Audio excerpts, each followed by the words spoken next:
Oh le coquin, il a oublié de prendre ses gels. Oui, allô, j'écoute. Ouais Tristan, on a quelqu'un qui boude sa nutrition à l'entraînement là, c'est pas normal ça. Oh, je sais comment le rendre gourmand celui-là. Bouge pas, j'active le code rouge.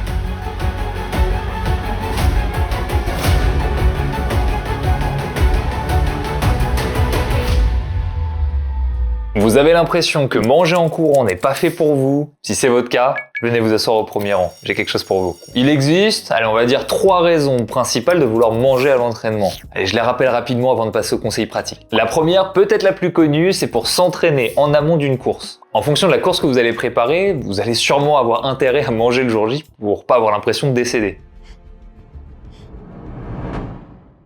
Autant pour un 10 km, on s'en moque, autant pour un trail, ne serait-ce que 50 km 3000 de D+, vous avez intérêt à pas trop vous en moquer. Ce n'est même pas une question de performance là, c'est juste que si vous ne mangez rien, même sur marathon en vrai, vous risquez de passer un sale quart d'heure. La seconde raison justement, c'est pour optimiser sa performance. En course, comme à l'entraînement, consommer des glucides permet d'améliorer ses performances. Sur un semi-marathon par exemple, on peut tout à fait s'en sortir sans rien manger, mais pour optimiser ses performances, on a plutôt intérêt à le faire. Si on parle du marathon maintenant par exemple, on va dire qu'il y a une quantité de glucides minimale pour que tout se passe bien, mais en augmentant la dose de glucides consommée, dans une certaine mesure, on libérera très probablement un potentiel qui était juste alors limité par la nutrition. On termine par la troisième et dernière raison, la petite oubliée du groupe, c'est pour optimiser sa récupération. Et oui, on n'y pense pas assez, mais consommer des glucides à l'entraînement améliore notre récupération. Et plus on s'entraîne, plus c'est vrai. Et ça, sans même parler de tous les problèmes de déficit énergétique liés à l'exercice qu'on limite en mangeant pendant l'entraînement. Bon, peut-être que vous étiez déjà convaincu que manger à l'entraînement avait des intérêts. La théorie c'est joli, mais en pratique, allez, on dit que vous n'y arrivez pas. Parce que des fois, moi, je vomis.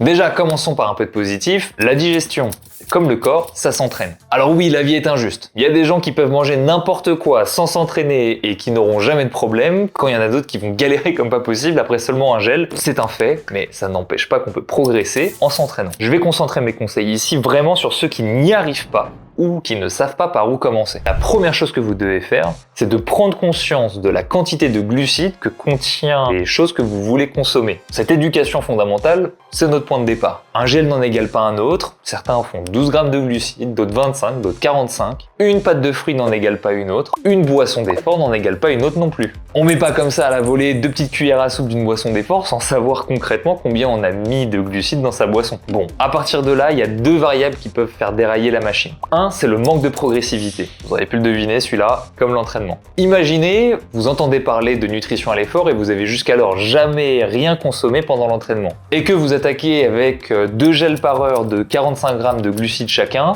parce que votre collègue à la machine à café c'est comme ça qu'il fait, vous allez être surpris.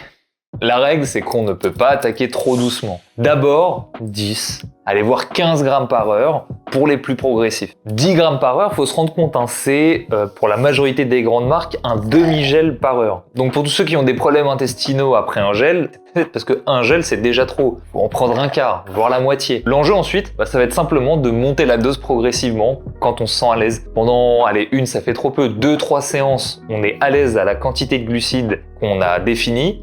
On augmente un petit peu, 5 ou 10 grammes en plus et on voit ce qui se passe. La seconde raison pour laquelle ça peut mal se passer, c'est, imaginons, vous avez été progressif et pétard, ça marche toujours pas.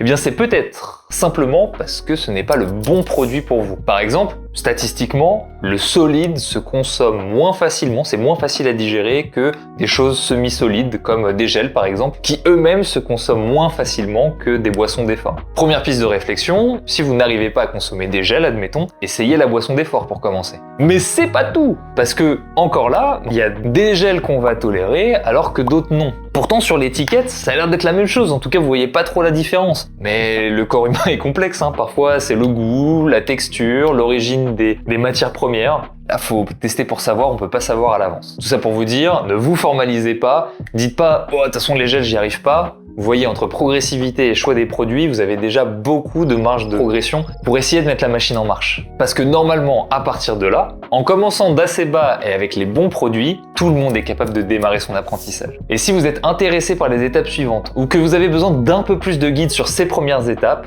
sachez qu'on vient de sortir la fonctionnalité Gut Training sur campus pour vous aider et pour vous guider. Gut Training étant simplement le terme anglais pour entraînement des intestins. Mais c'est un peu plus classe de dire Gut Training, comme ça.